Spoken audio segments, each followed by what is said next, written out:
Welcome to this video, Launching New Music, Lesson 2, Create Your Launch Plan. Okay, so now that you know that a launch is much more than releasing music, you need to actually plan it all out. Would record companies put an album on Spotify without telling anyone? No, and they sure as hell aren't going to miss out on sales opportunities either. You need to act like a mini record company. Put together a plan, create processes, and execute the plan. So let's go ahead and go through the launch planning worksheet. All right, so here I am at the launch planning worksheet. Essentially what you want to do is make sure you read this section first. Basically, you want to create a copy of this workbook so that way the master copy is always left alone. Make sure you go to the file, make sure that you make a copy, save it in your own Google Drive or whatever. And then you want to read through this. So creating your goals, feel free to add more lines for extra merch if you're planning on selling it, all this stuff, right? So read through this. It's actually pretty self-explanatory. I'm going to show you some examples here. Then you've actually got the steps at the very end after the examples. So if you look down here at the bottom, it says create goals as step 1. All right. So on the first step here, it says create your goals. So what you probably want to do first is come down here to the actual goal setting stuff. Don't worry about this top part just yet. We'll get to that in just a second. But we want to actually set our goals first. So if I'm looking at this, maybe on my first run for my vinyls, I want to do 500 vinyl sales. So I want to order 500 vinyls, right? I might want to do 50 cassettes, maybe 100 CDs. These things probably don't sell as well as vinyls these days. Maybe that'll change in the near future, or maybe some new format will come out. And then you got obviously t-shirts, you got print-on-demand hoodies, which don't cost anything, and we'll go over that up here. They just basically happen as they sell. And then stickers and maybe just Bandcamp digital sales, for example. So what you probably want to do is you want to look at the number here, and then you look at your pre-launch, your launch, and then your post-launch. Basically, you're going to have a pre-launch period that helps drive sales before the actual launch of your album, right? So you might have a 4-week pre-launch period. You could have longer. You could have 6 to 8 weeks if you want, whatever it is. But you want to map out some of what you think will happen. So when you start to announce, hey, go ahead and do some pre-orders. Maybe the first week you get 5. Maybe the next week you get 10. Maybe the third week you get 15. And right before you're actually going to launch, you might get 30. This might even be backwards. It might go 30, 15, 10, and 5. And then on launch day, you might expect, the biggest week, right? So like in that first week, you'd expect 120 or 100, whatever. You can see how it kind of dwindles down after a few weeks. It's very much like a movie premiere. After the first 2 months or so of something being out, it's pretty much no longer viable for people to even go buy it. So here, you're going to get most of your sales in the first couple of weeks or right before your launch, somewhere in here. Basically between your pre-launch and the first 4 weeks, you can see down here, it's 410 of the 500 sales for that. So just kind of keep that in mind. That's kind of how a typical launch works for music, movies, kind of digital stuff, or just media in general. Books as well. So that's another form of media. So maybe for first run cassettes, you might not get any here, 3, 5, 7, 20. And again, these are just examples here. So I'm just kind of getting close, like ramping up towards the launch and then dwindling down away from the first week of launch as I go. And the ideal goal here is that you actually sell all these before you ever get to the post-launch period, which is after about the first 2 months of your launch. So if you can basically in 3 months sell all your inventory, that's the ideal goal. You never really want to have old inventory laying around. Now, that doesn't mean you can't do another run, maybe do a couple hundred orders of a second run or something like that. But what you can do in order for that to happen is you can actually take pre-orders, put people on a waiting list. So that way you know that there's demand there. So you never really want to do a second run or a second pressing of something unless you know that you have that demand. So now that you have set your goals for everything, then what you want to do is come up here and put that number of units in this section here. Now, I also added tour revenue on here because that's also part of the launch plan that can help you make some money. So let's just say a vinyl costs about $750 when you get at 500 units and you want to sell it at $20. Now, a lot of people will say, I want to sell it at 25, 28, $30, whatever. But what I'm trying to do is I'm trying to actually sell all these units in these first 3 months. I don't want to have a garage full of vinyls. So I want to put it at a price that sells. So if I put it at $20 and even maybe in the early bird pricing, you can sell it at 15 to get, some sales here in the pre-launch. And then basically what you'll do is you'll fill in all these yellow cells for everything. So put in all the cost of units or cost per unit of everything, type in the number of units from your goals here, then type in the sale price you want to sell something at. And then on this print on demand on hoodie one, it says profit per unit. So you might not have a cost per unit per sale because it doesn't cost you anything to buy it. So it's not going to come in your costs. So you don't want it to calculate towards your cost because it doesn't cost you anything. But say you sell 50 units of it and the actual cost when it's sold is $25.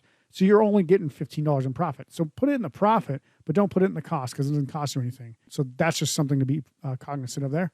And then with like digital sales, digital downloads, you might want to shoot for 100, whatever, 200. But if you put it at zero cost, I know that there's some fees in there. So you might want to put the sale price at 7 and the actual profit per unit of, I think Bandcamp might take 10% or something like that. So you might put it at $6.30 or something like that, just to make sure that you actually have the fees taken out or whatever it is. But just make sure you put the profit per unit in there. And then on the tour stuff, you can say, okay, we don't know exactly what it's going to cost per day or whatever for each day. Let's just assume we can make a per diem. If you're a single artist, it might be less than this. If you're a band of like 5 or more people, it might be definitely more than this. But let's just say it's going to cost $150. It might be even $250 depending on how much you spend on lodging, gas, and all that stuff and how far you go. But let's just go, I'm just going to assume you go to 10 different venues and each one's going to pay out roughly $500. So the profit per unit there is $350. And then these will calculate all your costs. And then this column will actually calculate all your profit. So then this right here will calculate the total. So it'll add up all your costs. So your entire launch will cost you $67.50, which if you're in a band, that's not that bad. Splitting that 4 ways, it's actually something to think about, right? So $1,500, maybe $1,800, something like that. And then if you go over here, here's the total profit. So you're adding this up all, right? And if you divide that by 4, it's roughly $3,500 per person. So you put in 1.5 basically, and you get 3.5 back. Now you might have ad expenses of like $500, maybe $1,000, whatever it is. That's going to be minus from your profit. And that's going to end up here on this line, total profit after ads. So your total profit after ads is about $14,560. Again, not everyone's going to be able to afford all this. So make sure you only put in what you can afford. So yeah, sure, it looks cool to add a bunch of units in here and have the sale price high or whatever.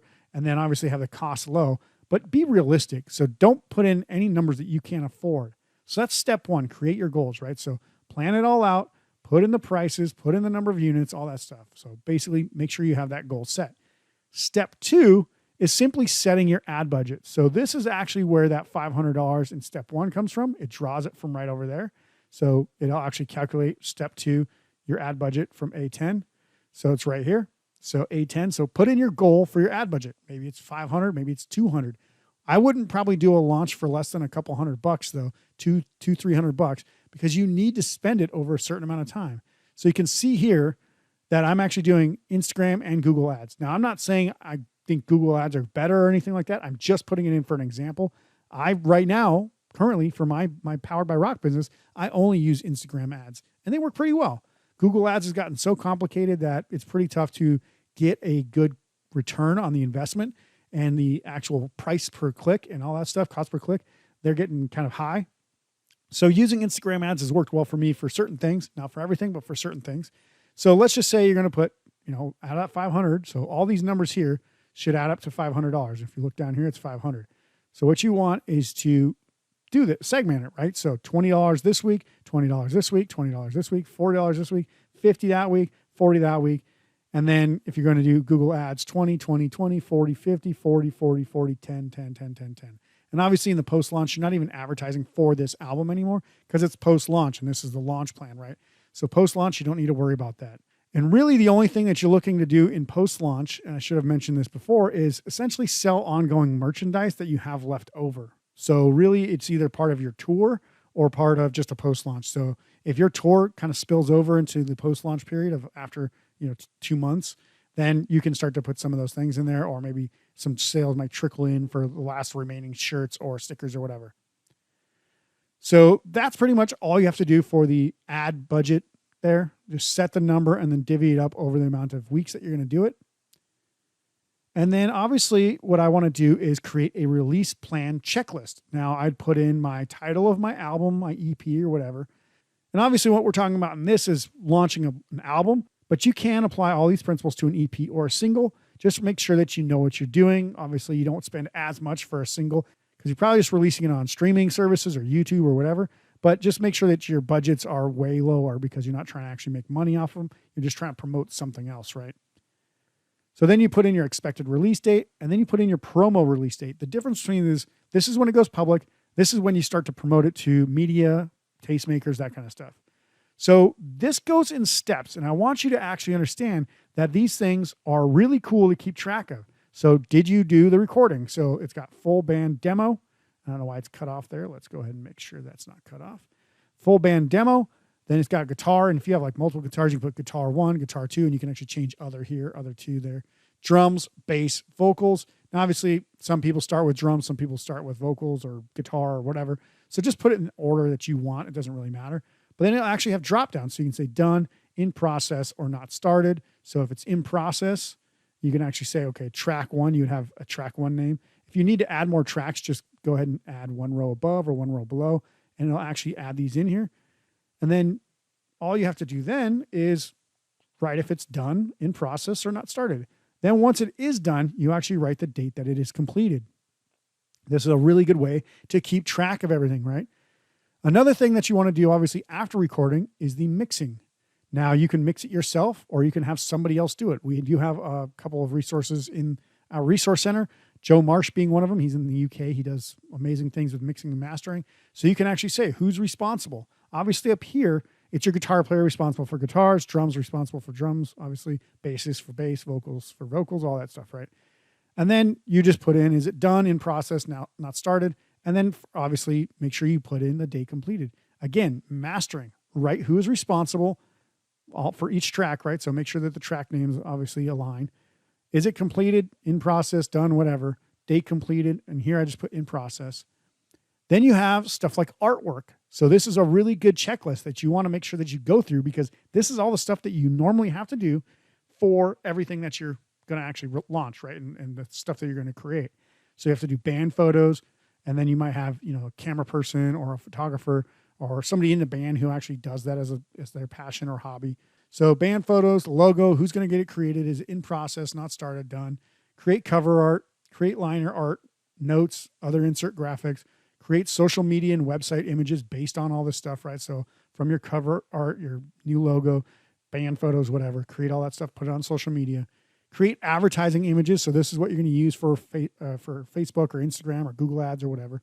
You can also create a promo countdown teaser video, or elements like, hey, we're going to do small reels with just a static graphic and put some music and some smoke on it or whatever, and then make it look like a cool teaser. So whoever's going to create all this stuff, if it's going to be, a graphic designer in the Philippines or a virtual assistant somewhere or whatever it is, put who's responsible, if it's completed, when it is completed.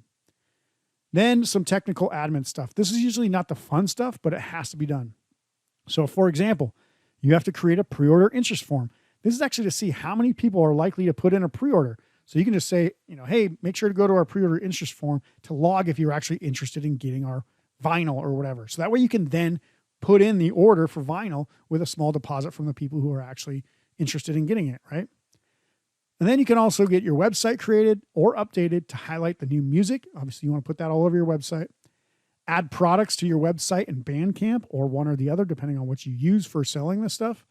Then you're going to set your ad budget, get a chosen ad target, get your ad targeting chosen. So this is your demographic, your interests, all that stuff that you want to find people in that specific, geography or whatever, that location. Make sure you get that all set so you know who you're going to target and how it's going to work for your ads. Then you're going to want to start contacting venues and plan your album release party. Somebody's got to do this, right? So somebody's actually got to contact venues and plan out that album release party. So you're going to play a show, you're going to invite other bands, you're going to put on a show, and have fans come, and you're actually going to sell your record there. Then you're going to want to set goals for your launch. So how many things do you want to sell per week? How many total do you want to sell? All that stuff that we just talked about in step 1.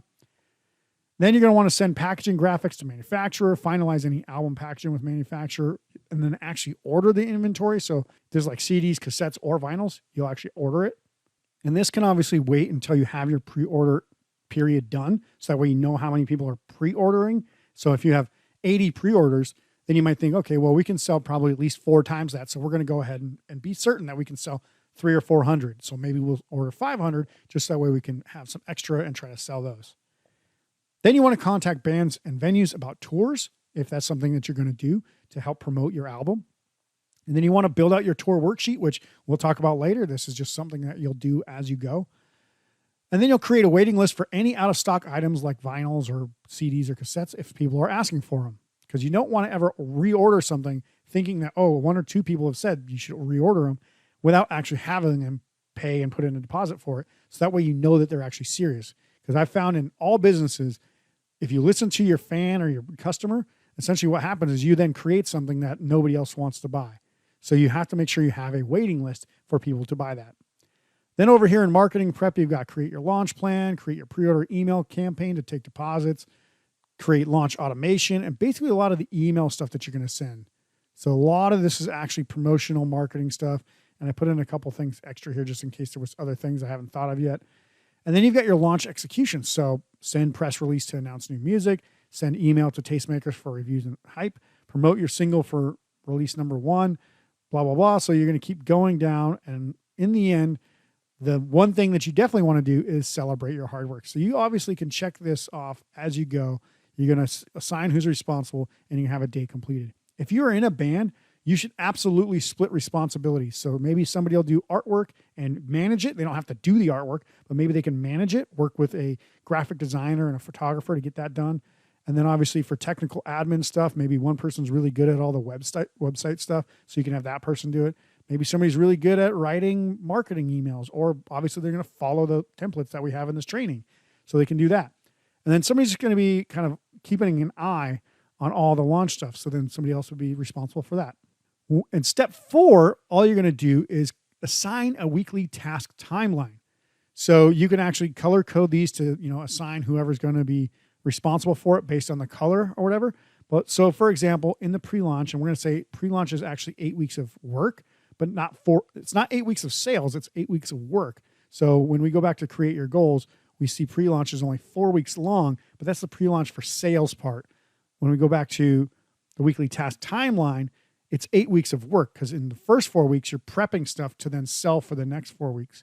So you can see here, set budget for inventory and ads, create pre-order interest form, create product listings on site and store with payment functions, create launch plan goals, plan out album release party, plan out early bird incentives. Week 2, take band photos, get graphics and other inserts for packaging starter.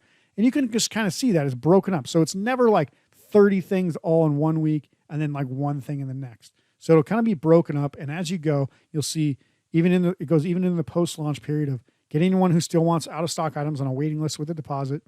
If enough fans are willing to put deposits down for a second run, order a second run of inventory, plan next tour, all that stuff. So that's post-launch, right? So these are things that you can start to do in order to really promote that thing going forward. And that's it. So then you'll have the empty versions of all these, and you can just fill them out yourself. You can copy the ones from the examples if you want, if you think that's good enough or a good start. And then you can add stuff from it, right? So just make sure that you make a copy of this file so that way you can edit it as you want. So now it's time to take action. Download the Launch Planner worksheet, fill in your goals, fill in your ad budgets, create your processes, and get excited for your next launch.